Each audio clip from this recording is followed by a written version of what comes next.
ಮೂಡಾ 50-50 ಹಗರಣಕ್ಕೆ ಸಂಬಂಧಿಸಿದಂತೆ ಈಗ ಮತ್ತೊಂದು ಪ್ರಶ್ನೆ ಕಾಡ್ತಾ ಇದೆ. ಲೋಕಾಯುಕ್ತ ಅಧಿಕಾರಿಗಳು ಸರ್ಚ್ ವಾರೆಂಟ್ ವಿಚಾರದಲ್ಲಿ ತಪ್ಪನ್ನ ಎಸಗಿದ್ದಾರೆ ಅನ್ನುವಂಥದ್ದು. ಈ ಕುರಿತಾಗಿ ಮಾತನಾಡಲಿಕ್ಕೆ ಸ್ನೇಹಮಯಿ ಕೃಷ್ಣ ಅವ್ರು ನನ್ನ ಜೊತೆ ಇದ್ದಾರೆ. ಸರ್, ಈಗ ಒಂದು ವಾರೆಂಟ್ ಅನ್ನು ಬಿಡುಗಡೆ ಮಾಡಿದೆ ಸರ್. ಲೋಕಾಯುಕ್ತ ಅಧಿಕಾರಿಗಳು ಮಾಡಿರುವಂತಹ ಲೋಪ ಏನು ಸರ್? ಸರ್, ಅವ್ರಿಗೆ ಸಿಕ್ಕಂಥ ಅವಕಾಶನ ಬಳಸ್ಕೊಂಡು ಮೂಡ ಕಚೇರಿ ಮೇಲೆ ದಾಳಿ ನಡೆಸಿ ಮೂಲ ಕಡತಗಳನ್ನು ಅಂದರೆ ಈ 50 ಪದಕ್ಕೆ ಸಂಬಂಧಪಟ್ಟ ಅಕ್ರಮಗಳಿಗೆ ಸಂಬಂಧಿಸಿದ ಪ್ರಮುಖ ದಾಖಲೆಗಳನ್ನು ವಶಪಡಿಸ್ಕೊಳ್ಬೇಕಿತ್ತು.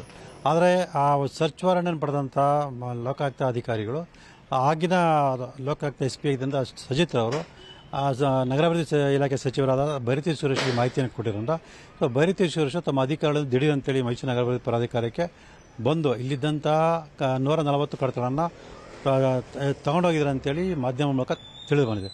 ಸೊ ಅದು ನಿಜ ಅಂತೇಳಿ ಸರ್ಚ್ ವಾರೆಂಟ್ ಪುಷ್ಟೀಕರಿಸುತ್ತೆ. ಸೊ ಈ ದಾಖಲೆಗಳನ್ನು ನಾಳೆ ಮಾನ್ಯ ಉಚ್ಚ ನ್ಯಾಯಾಲಯ ಗಮನಕ್ಕೆ ತಂದು ಈ ಪ್ರಕರಣದಲ್ಲಿ ಲೋಕಾಯುಕ್ತ ತನಿಖೆ ನಡೆಸೋದಷ್ಟು ಸೂಕ್ತ ಅಲ್ಲ. ಯಾಕೆಂತಂದರೆ ಅವರು ಈಗಾಗಲೇ ನಾವು ದೂರ ಅರ್ಜಿ ಕೊಡೋಕ್ಕಿಂತ ಮುಂಚೆನೇ ಆರೋಪಗಳಿಗೆ ಸಹಕರಿಸಿರೋದ್ರಿಂದ ಆರೋಪಗಳ ರಕ್ಷಣೆ ಮಾಡುವಂಥ ಪ್ರಯತ್ನವನ್ನು ನಡೆಸೋದ್ರಿಂದ ಈ ಪ್ರಕರಣ ಕೂಡಲೇ CBIಗೆ ವಹಿಸಬೇಕು ಅಂತೇಳಿ ನಾವು ಮನವಿಯನ್ನು ಮಾಡ್ಕೊಳ್ತಾ ಇದ್ವಿ. ಸರ್, ಈ ಸರ್ಚ್ ವಾರೆಂಟ್ ವಿಚಾರದಲ್ಲಿ ಯಾರೆಲ್ಲ ತಪ್ಪನ್ನು ಮಾಡಿದ್ದಾರೆ ಸರ್? ಲೋಕಾಯುಕ್ತ SP ಸಜಿತಿಂದ ಹಿಡಿದು ಬೇರೆ ಯಾರೆಲ್ಲ ಈ ಅಂದರೆ ನಗರಾಭಿವೃದ್ಧಿ ಸಚಿವರ ಈ ಎಲ್ಲ ಇದರಲ್ಲೂ ಸಹ ಭಾಗಿಯಾಗಿದ್ದಾರೆ ಅಂತ?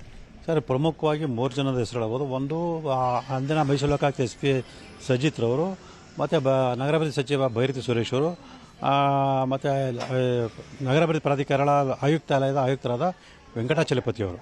ಸೊ ಇವರು 3 ಜನ ಪಾತ್ರ ಇಲ್ಲಿ ಪ್ರಮುಖ ಕಂಡು ಬರುತ್ತೆ. ಸೊ ತನಿಖೆ ಸಂದರ್ಭದಲ್ಲಿ ಇವ್ರ ಜೊತೆ ಯಾರು ಶಾಮೀಲಾಗಿರೋದು ಕೂಡ ಗೊತ್ತಾಗುತ್ತೆ. ಸರ್, ಈಗ CBI ಇದೆ, ಹೋಗ್ತಾ ಇದ್ದೀರಿ ಬೆಂಗಳೂರಿಗೆ, ಅಲ್ಲಿ ಏನೆಲ್ಲ ಆಗ್ಬೋದು ಅಂತ ಈ ವಿಚಾರಗಳನ್ನೆಲ್ಲ ಗಮನಕ್ಕೆ ತಗೊಂಡ್ಬರೋದು ಆ ವಿಚಾರದಲ್ಲಿ?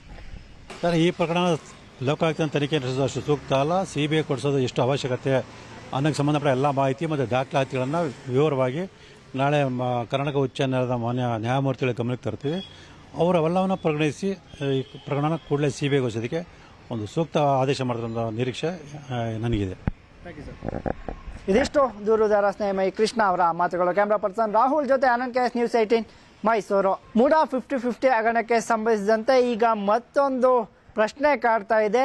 ಲೋಕಾಯುಕ್ತ ಅಧಿಕಾರಿಗಳು ಸರ್ಚ್ ವಾರೆಂಟ್ ವಿಚಾರದಲ್ಲಿ ತಪ್ಪನ್ನ ಎಸಗಿದ್ದಾರೆ ಅನ್ನುವಂಥದ್ದು. ಈ ಕುರಿತಾಗಿ ಮಾತನಾಡಲಿಕ್ಕೆ ಸ್ನೇಹಮಯಿ ಕೃಷ್ಣ ಅವ್ರು ನನ್ನ ಜೊತೆ ಇದ್ದಾರೆ. ಸರ್, ಈಗ ಒಂದು ವಾರೆಂಟ್ ಅನ್ನು ಬಿಡುಗಡೆ ಮಾಡಿದೆ ಸರ್. ಲೋಕಾಯುಕ್ತ ಅಧಿಕಾರಿಗಳು ಮಾಡಿರುವಂತಹ ಲೋಪ ಏನು ಸರ್?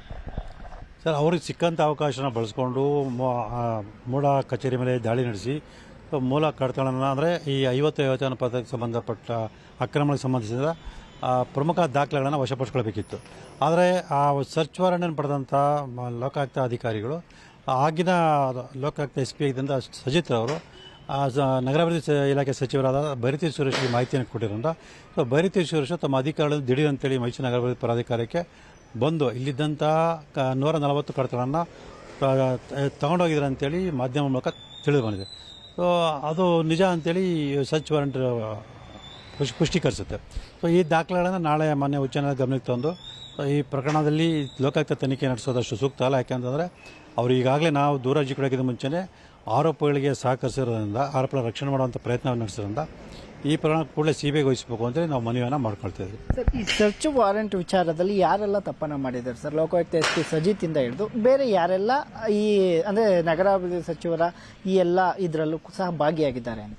ಸರ್, ಪ್ರಮುಖವಾಗಿ 3 ಜನದ ಹೆಸರು ಹೇಳ್ಬೋದು. ಒಂದು ಅಂದಿನ ಮೈಸೂರು ಲೋಕಾಯುಕ್ತ SP ಸಜಿತ್ ರವರು, ಮತ್ತು ನಗರಾಭಿವೃದ್ಧಿ ಸಚಿವ ಬೈರತಿ ಸುರೇಶ್ ಅವರು, ಮತ್ತು ನಗರಾಭಿವೃದ್ಧಿ ಪ್ರಾಧಿಕಾರಗಳ ಆಯುಕ್ತಾಲಯದ ಆಯುಕ್ತರಾದ ವೆಂಕಟಾಚಲಪತಿ ಅವರು. ಸೊ ಇವರು 3 ಜನ ಪಾತ್ರ ಇಲ್ಲಿ ಪ್ರಮುಖ ಕಂಡು ಬರುತ್ತೆ.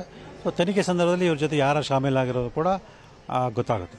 ಸರ್, ಈಗ CBI ಇದೆ, ಹೋಗ್ತಾ ಇದ್ದೀರಿ ಬೆಂಗಳೂರಿಗೆ, ಅಲ್ಲಿ ಏನೆಲ್ಲ ಆಗ್ಬೋದು ಅಂತ ಈ ವಿಚಾರಗಳನ್ನೆಲ್ಲ ಗಮನಕ್ಕೆ ತಗೊಂಡ್ಬರೋದು ಆ ವಿಚಾರದಲ್ಲಿ? ಸರ್, ಈ ಪ್ರಕರಣ ಲೋಕಾಯುಕ್ತ ತನಿಖೆ ನಡೆಸೋದಷ್ಟು ಸೂಕ್ತ ಅಲ್ಲ. CBI ಕೊಡಿಸೋದು ಎಷ್ಟು ಅವಶ್ಯಕತೆ ಅನ್ನೋಕ್ಕೆ ಸಂಬಂಧಪಟ್ಟ ಎಲ್ಲ ಮಾಹಿತಿ ಮತ್ತು ದಾಖಲಾತಿಗಳನ್ನು ವಿವರವಾಗಿ ನಾಳೆ ಕರ್ನಾಟಕ ಉಚ್ಚ ನ್ಯಾಯಾಲಯದ ಮಾನ್ಯ ನ್ಯಾಯಮೂರ್ತಿಗಳ ಗಮನಕ್ಕೆ ತರ್ತೀವಿ. ಅವರೆಲ್ಲವನ್ನು ಪರಿಗಣಿಸಿ ಈ ಪ್ರಕರಣ ಕೂಡಲೇ CBIಗೆ ವಹಿಸೋದಕ್ಕೆ ಒಂದು ಸೂಕ್ತ ಆದೇಶ ಮಾಡೋದ್ರಿಂದ ನಿರೀಕ್ಷೆ ನನಗಿದೆ. ಇದಿಷ್ಟು ದೂರುದಾರ ಸ್ನೇಹಮಯಿ ಕೃಷ್ಣ ಅವರ ಮಾತುಗಳು. ಕ್ಯಾಮ್ರಾ ಪರ್ಸನ್ ರಾಹುಲ್ ಜೊತೆ ಆನಂದ್ KS ನ್ಯೂಸ್ 18 ಮೈಸೂರು.